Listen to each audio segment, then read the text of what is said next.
We're in a weird time of year. It's that interim between summer and holidays. I feel like people may have wanted to get in shape for the summer and then things got busy or they were traveling. And it's a trap that we see every single year. People come out of summer a little off track with vacations, travel, kids' sports, weekend barbecues, all the things. And then the goal could be to lock back in now, but oftentimes it becomes that, oh, I'll just wait until January. Because I feel like it's easy to keep putting things off for a better time, for work to slow down, for kids to go back to school, for personal stuff to settle. But to be honest, that's all excuses. Like things are always going to get in the way, and waiting is the number one thing that keeps you stuck. So today we wanted to break down why you don't need to wait for some perfect start date and why now is actually the best time to start, and how you can keep it simple so that way you're not hitting reset every single year.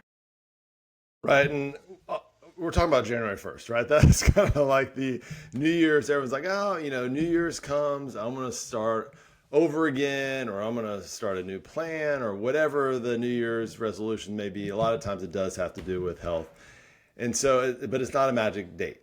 It's just because it starts, I guess people look at it and say, oh, hey, now's the time to kind of reset or restart or anything like that. And I mean, in reality, it's no different than tomorrow or, September 14th or November 14th or December 14th or whatever date you want to put out there, right? The only difference is people just kind of have some kind of meaning attached to it. Or I think also because everyone else has kind of put that date as the magic date of that's when I'm going to restart. And so they have that mindset and people kind of look at, I wouldn't say they look at it, but from now until that time, it's almost like I think they kind of like, well, this doesn't really count, or it doesn't really matter because when I get to them, then that's when I'm going to really dial it in, lock it in, and we're going to see a difference next year. It just never ends though. It's like, when does it end? You can't get stuck in that trap of waiting because there's always going to be something that comes up. There's always going to be a better time. I don't even argue this is the best. I mean, for a fact, it's the best time to start now. Now is always the best time. It's best to start when things are busy. But also, if everyone else is slacking off or kind of letting off the gas, like to me, that's just fuel to go even harder. It's like you can set yourself apart, you can build the habits in the crazy seasons, and you can be the person on January 1st who is still enjoying themselves, still like enjoying the holidays, food, all the things, but crushing their goals and miles ahead of everyone else who's been slacking off. So it's like take this as fuel to set yourself apart from the masses. Okay, so I think I know the answer to this, but let me ask you a question. If put to yourself, like by yourself, would you say you probably have a better chance of kind of being a little more laid back on your habits as opposed to if you're around everyone else that is not showing healthy habits? Or and I'll give you an example. So let's say like you're at your home and you have some food or something, dessert or something you may not normally eat out. It's like it's sitting here, I might want to have some, as opposed to if you're like out and everyone else is having dessert, you're kind of like everyone else is doing, I'm locked out of this. Does that make sense? I probably didn't describe that very well. For me, it doesn't really change. It's like I am very secure in what I'm doing. I know what I want, I know what I can have and what I don't want. So it's like if I want to have something, I'm going to have it, whether I'm on my own or out with people. But like just the fact that other people are doing it or it's there, that has no appeal to me. Even when I go to all these events or like at the Bible study I go to, they have all sorts of treats and stuff. I'm just like, I'm good. I ate before, I'm fine. So it's like if I want something, I'm gonna have it, but it has nothing to do with what everyone else is doing because I'm locked into me and my thing. All right, yeah. So I'll tell you. So when I'm by myself, I tend there's not most of the time I'm really dialed in and everything. But if I'm by myself doing my own thing, that's the time that I'm maybe a little more laid back on some of the things I might eat or drink, as opposed to if I'm out somewhere, whether it's like at work or something like that. Everyone is eating all this stuff they shouldn't be eating. It's almost like I'm like the opposite. Like, oh, I'm not going to eat any of this stuff. Like, it just almost kind of shows me like, hey, I'm not going to be eating this kind of stuff. Just I don't know. It just kind of gives me some motivation not to. And so that's what you were talking about. Like, this is a great time where everyone else is kind of doing their own thing. And so other than that, yeah, look at other people and look at their journeys, and you got to think, okay, is this where I want to be? And if not, then now's a great time to start. Mm-hmm. Yeah, set yourself apart from the masses. Do you want to be average like everyone else, or below average? I guess I feel like the average, like the bar is just so low. It's like, do you want that to be your standard, or do you want to be the person that you are and feel aligned in all those areas? Yeah, the bar is definitely way too low right now. So let's achieve way above average. How about that? Yeah. All right. So what's going on in your life? Anything exciting? No, not really. I was trying to think of what I'm gonna update everyone on. I'm starting to realize that my Peru trip is coming up in less than a month, so I'm slightly stressed about that. What's the one thing that you're most stressed about? There's not one thing, it's just all of it. It's just more work and just getting everything settled and feeling like I'm able to go and take a break because I struggle with that. So it's more of just accepting that. And so just vacations are always stressful for me until I'm there. And once I get there, it'll be okay and I'll figure it out. But just leading up to it, I'm like, oh, I don't want to leave, especially because I feel like I have momentum too with just like community and the relationships and stuff I'm building. So I'm like, oh, I don't want to take a break from that, but I know I need to. So it's just that. Okay, so tell me one. I mean, I know there's probably more than one thing, but tell me one of the biggest things that you're excited about, most excited about the trip. You're gonna laugh. I don't even know what I'm doing there. Other than Machu Picchu, like I don't know what's on the itinerary. I haven't looked yet because I just don't worry about it until I'm there. So I'm just gonna show up and go with the flow. All right, there we go. Just show up. So let's go rogue. I have no idea what's going on here. I know, which isn't like me because usually like I'm so planned and organized, but like with this type of stuff, just because it stresses me out and because I don't know, like I just get weird about vacations. So I'm like, I'm just not gonna worry about it. I'm gonna stay locked in until then, and then once I'm there, it'll be a good surprise. It'll be a long plane ride, right? Then you can look at what's going on. Right. Hey, what am I doing tomorrow? I don't know. Let's check it out. Yeah, exactly. Also, this week you'll be maybe excited or probably not surprised to know I'm taking a break from running. Hey, I mean, if you want to run, that's awesome. I mean, you do your own thing. You know, you're getting hit in a rhythm with it. So why did you stop? What's making you stop? No, I do. I honestly, I do still want to run. It's just like my body's been so wrecked, and I was actually talking with Nick, one of our other teammates, today. He does like a good amount of endurance stuff, and it's like he's like, "Yo, like you were going way too fast, like too hard, too fast. Like even if it's just a mile, it's like I was zooming, like I was pushing myself, and like my body just still isn't recovering. It's in a bad spot. So I'm like, running is just unnecessary at this point because my main priorities are lifting and volleyball. So I'm like, if that's taken away from my ability to do everything else, it's just not worth it. So just taking like a couple weeks off just to like see if I can get myself like actually recovered and feeling somewhat functional, and then like I'll incorporate it back in and do it more balanced as opposed to like going 0 to 100 with stuff. So I do still want to do it. Like I really love the mental challenge, but like for me, it's just not worth breaking my body down and just like having more pain and just not being able to train or play volleyball. So I'm like, all right, we got to reassess, we got to adjust the routine a little bit, and then we can go back into it. I'm so surprised you went all in right away on that I thing. know, right? That's It not does like you at not all. like me at all. Well, good. I do think that's probably a good decision. I think that'll pay off. Yeah. What about you? What's going on? Well, this is kind of some random comment, but the other day I walked out of the classroom at the end of the day, and there's a robot floor cleaner just hovering down the hallway, AI's taking and over. they're taking over. Man, I hadn't heard anything about this. I don't know if this was a surprise or not, but it's like this like R2D2 looking guy, and he's just like going all the way down there. And so, of course, I should have taken a video or something, but I walked by him, and it's like you walk by and it's like, excuse me, and it has like Really? these yeah, it had like these big eyes on it, and has these cameras, and it's just like going along doing its old thing. It's like I don't know. I'm not quite sure if I'm ready for things like that. You know, like robots like around me all the time doing things. But it was interesting. They haven't brought it out around the kids. I know they have cameras on it, and that's what they're going to be like. We're going to tell the kids. But I was trying, and I think they're going to have us come up with names, which is always interesting when you come up with names like kids pick them.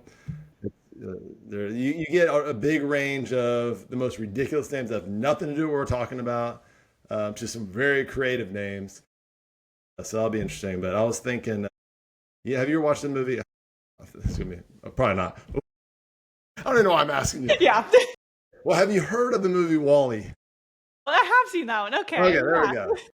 So I kind of thought that it was kind of looked like a combination of Wall-E and Eve.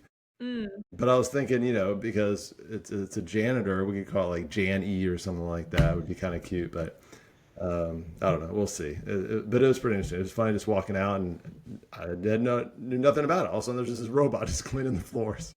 Yeah, I want to see a video of this thing because when like my like picture of robot vacuum goes to just a little Roomba, which I was like, this Yes, is way more advanced than that. it's way more advanced. Now it hasn't been out in the last couple of days either.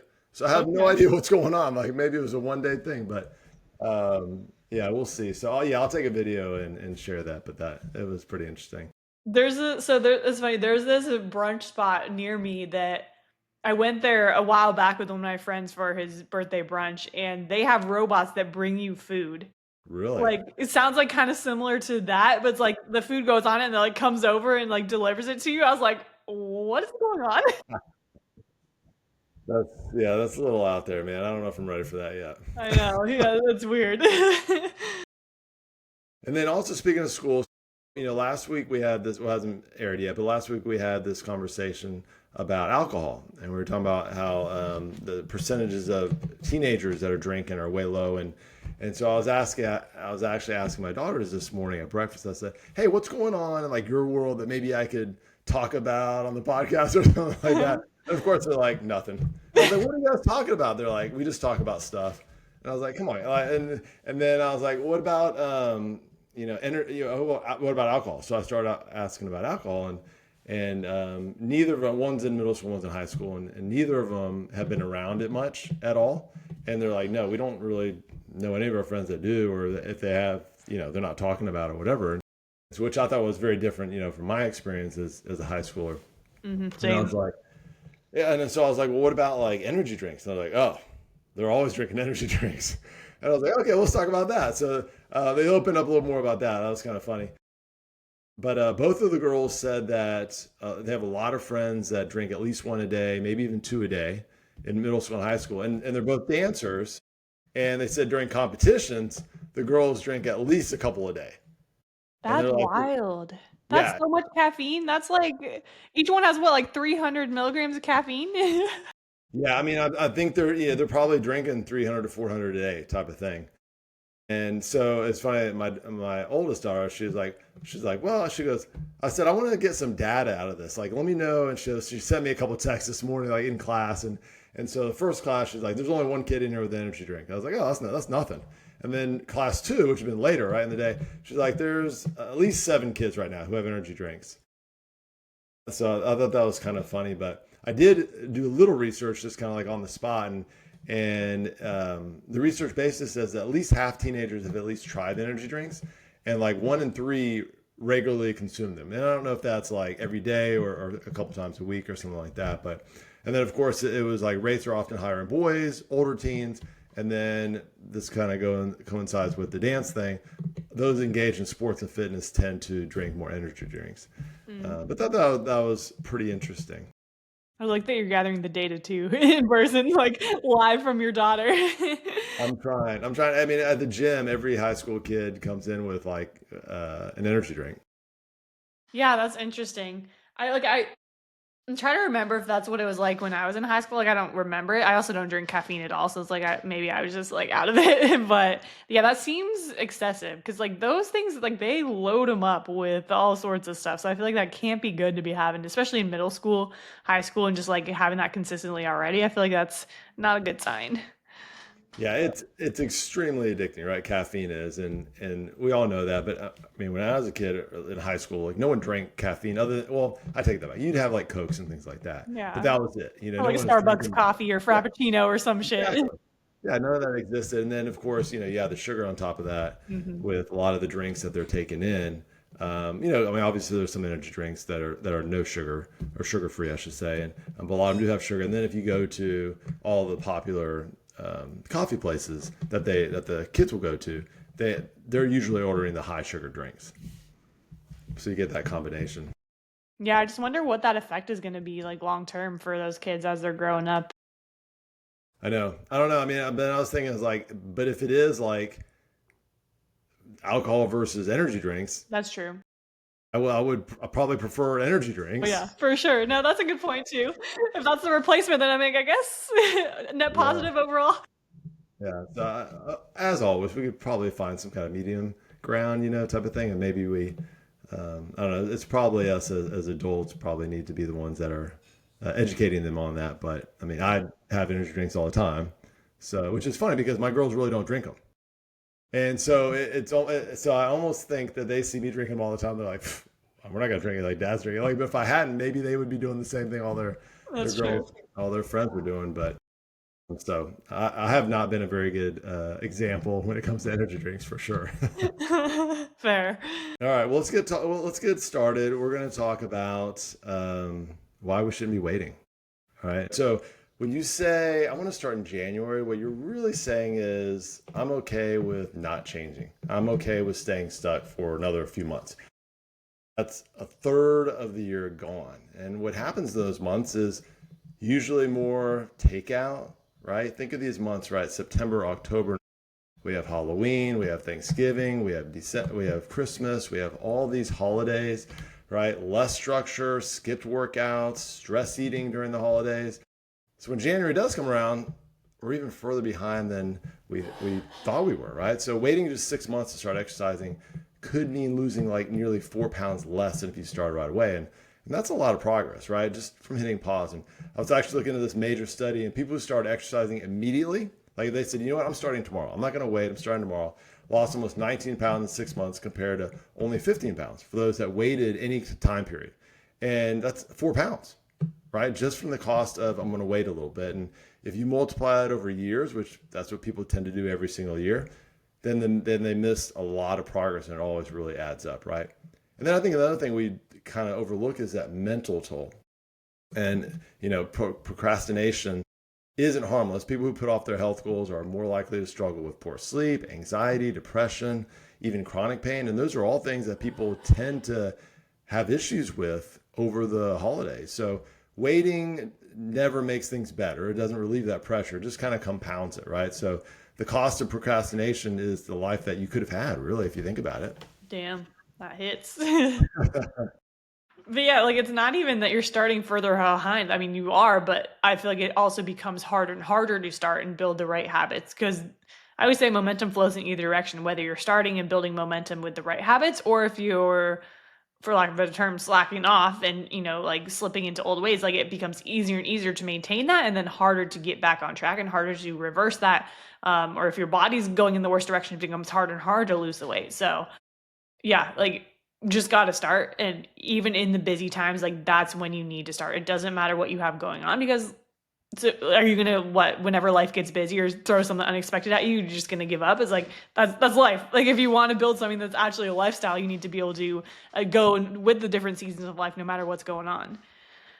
And speaking of that mental toll too, it's like mentally, you're reinforcing that belief that you only take care of yourself when the conditions are perfect. That's why people get trapped in these endless cycles. Every year it looks the same. Summer falls apart, holidays get messy, wait for January, then fall off again by March. And then, like I was saying, it's like, let's be real. Like, do you even start in January then? Like, you kind of just end up in that cycle of like years going by, nothing really changes, or you see some progress, you go in spurts, and then things fall back off. And so, the biggest cost of waiting isn't just the weight or the energy or how you're feeling; it's the time, because ultimately you can't get that back. Yeah, and usually the progress happens in the messiness, in the failures. And that's where you really grow and you learn about yourself and you go through those struggles and those challenges. And then you come out on the other side and you've learned so much about yourself. You've built your mind, your body, and everything. And so, perfect time. Start now. Hmm. Yeah, and on the flip side, it's like right now is actually the best time to start because the season tests you. If like kind of like we were saying earlier, like if you can build habits through the busy schedules, through the holiday parties, family events, you can keep them all year. And you don't need everything to be perfect. You just need proof that you can be consistent even when life isn't necessarily ideal. Yeah, and I love the holidays, but they're basically like a big stress test for your lifestyle in general. And so, if you can manage consistency, and again, we're not talking about perfection, consistency with food and movement and recovery now, think about summer vacation or just random busy weeks when it's going to feel super easy by comparison. So, if we start now, head on into January, you're already ahead. So, imagine dropping a couple pounds, 5 pounds, building the consistency, which I think is more important even than losing that weight. Walking into the new year already confident, in rhythm, feeling like you've got a really good grasp on the new year, while everyone else is just starting over. Man, you are one step ahead and you're feeling really good about yourself.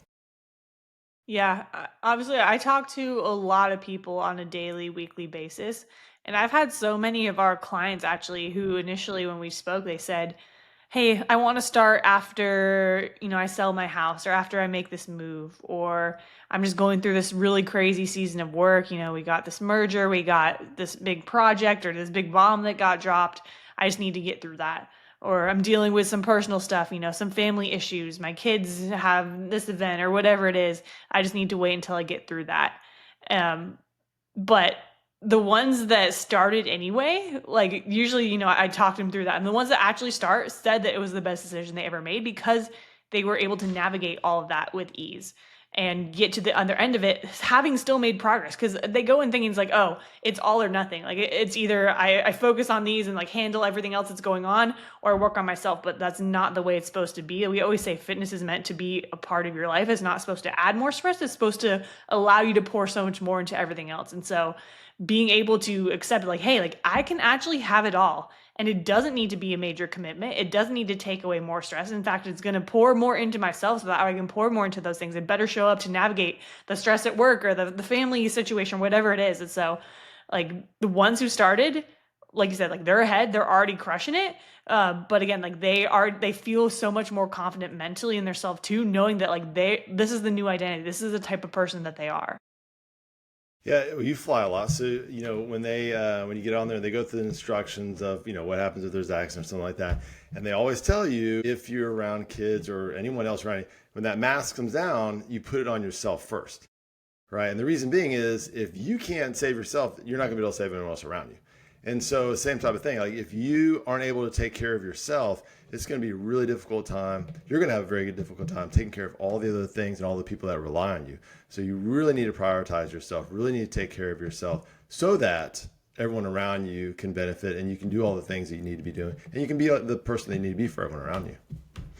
And it's hard though. Like I really get it is challenging because especially when you're so used to work being the main thing or family being the main thing and like putting all those things ahead of yourself. Like I get that and it's important to prioritize those things. But again, like you said, it's like eventually you're not going to be able to pour into those things. You're not going to be able to like if you can't take care of yourself, if your health isn't there, what's the like you won't be able to work, you won't be able to take care of your family, you won't be able to play with your kids. So it's like this needs to be top priority, and it's not selfish, it's selfless because you're able to pour so much more into them.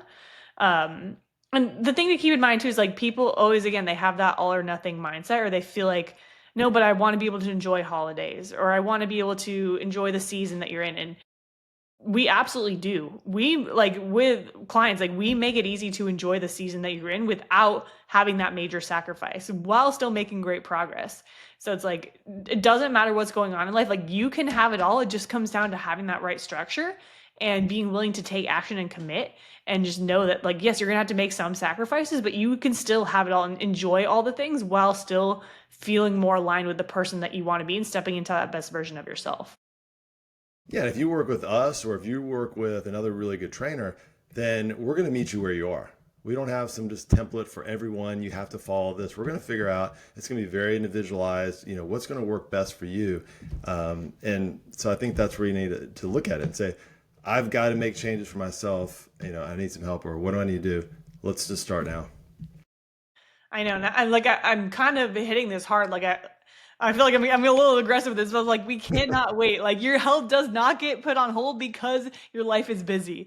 It's a lie. It's an excuse. And so like I want people to know that you really can have it all. And like you just got to start. You got to take that first step. And I feel like it became really apparent to me too. I just ran a challenge last week in my group that was awesome. It was like a little summer reset challenge, but as I was reaching out to people, I'm like, hey, like this is going to be awesome, especially for people I talk to that I know have kind of gone through that struggle and just like really wanted to build something consistent and sustainable. It's like, this is it. And a lot of people are like, oh, no, I got stuff going on. It's going to be a busy week next week. I won't be able to. I'm like, that's the exact point why we're doing this. That is the point. That's why I made it the way it is. So like, I feel like it was a good theme that's coming up. And I know it's part of the reason why we wanted to talk about this week as well. Yeah, and we do get it. It can be very overwhelming. Life can be very overwhelming. And so the last thing we want to do is just say, hey, we need to completely redo everything you're doing. We want to change your life, everything. No, like I said, we're going to meet you where you are, but we're going to work on stacking those small wins, right? And that's kind of like our next point is we want to stack a bunch of small wins, simple wins to reset. Doesn't need to be perfect. I think that's where a lot of people go wrong. You already mentioned this. A lot of people are like, it's all or nothing. I got to go all in. And we want to focus on things like steps, right? So we want to set a daily goal. We're not saying you need to go out there and run 3 miles every day, right? 6 to 8,000, or, it actually really depends on where you are. If you've only been doing 2,000 steps, walking 2,000 steps, hey, 4,000 steps would be a big win. We'll kind of go from there. So, and we're just talking about walking. It's going to clear your mind. It reduces stress. We love this as a cardio activity, right? Keeps you active without overwhelming you, draining you. Recovery is really easy. Protein, right? We're going to make sure we've talked about this a million times, right? Protein is so important. So we want to anchor every meal around it. It's going to help you stay full, supports recovery, supports building muscle, keeps your nutrition stable, even when you're eating out, right? Water, we want to hydrate. Most people are dragging through the day. A lot of people are dehydrated, not because they need more caffeine, they just need more water. Sleep and stress is going to be super important, right? So if your sleep is not high quality or you're not getting enough of it, your energy you're going to have a hit in energy. You're going to have a lot of cravings, right? We want to prioritize how many hours you're getting, 7 to 8. We want to have simple stress outlets, right? Journaling, walk, breath work, it all changes. And those are all just simple things you can start implementing and without overwhelming yourself and saying like, I have to do all this stuff to get to where I want to be. Yeah, and even with that too, it's like you don't need to do all those things you just mentioned. It's like just pick one, be consistent with that. Like it really is, it can be as simple as you need to be. And kind of like you were saying, is like depends where you're at. If your steps are at 2K, do 4K. If you're getting 100 grams of protein, bump it up to 120 grams of protein a day. Just like it's meeting yourself where you're at and finding something that you can do to move the needle forward, even if it's not like optimal or overhauling everything. And in fact, it shouldn't be overhauling everything. We never do that with clients either.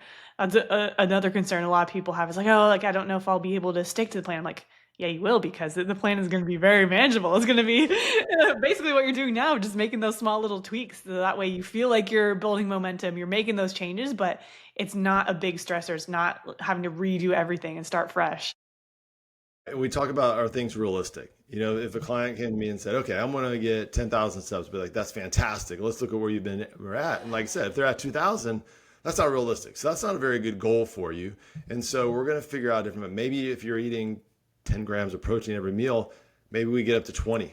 All right. And we'll just kind of build from there, even though we'd love to have you getting closer to 40, right? We want to figure out what you can do, simple things that you can do, simple ideas, simple hacks, simple tricks, whatever you want to call them, that are going to fit your lifestyle that will make big changes if you consistently do them. Yeah, just basic repeatable actions that keep you moving forward. It's just that momentum, small baby steps. And then I think another thing to understand is you're never going to feel ready. I think waiting until January or until things calm down at work or, whatever the next deadline is just procrastination disguised as planning. Because the thing I hear a lot too is like I just don't feel motivated. Like I'm struggling to get that motivation, but the motivation doesn't show up first. It comes after you take action. The action creates results. The results create more motivation, not the other way around. Yeah, I would say most people probably don't quit because it's too hard. I think they quit because they just keep starting over and it just becomes frustrated because they do a lot of things that are unsustainable and they may see some results and they get excited and then because it's not sustainable, they go back to their old ways or they gain the weight back, whatever it may, and it just gets frustrating over and over and over again. It's like, hey, you know what? I'm just over this, right? And so every time you restart it chips away at that confidence as well. And so if you start now, even if it's just small wins, you stop reinforcing, we've talked about this a lot, that identity of someone who's always hitting reset.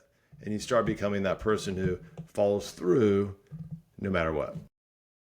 Yeah, it can be so tough because especially if you've gone through that cycle again and again, like you're putting in the work and then seemingly you have nothing to show for. So it makes sense too why you keep falling off is because you feel like you're putting in all this effort, but it's like what comes from it. So yeah, it makes sense why you don't want to be consistent going forward. But again, it comes down to that sustainability and having the right plan. So we want to ask you a question. We want you to think about this. Like, what could your life look like in January if you didn't wait until January to start or restart?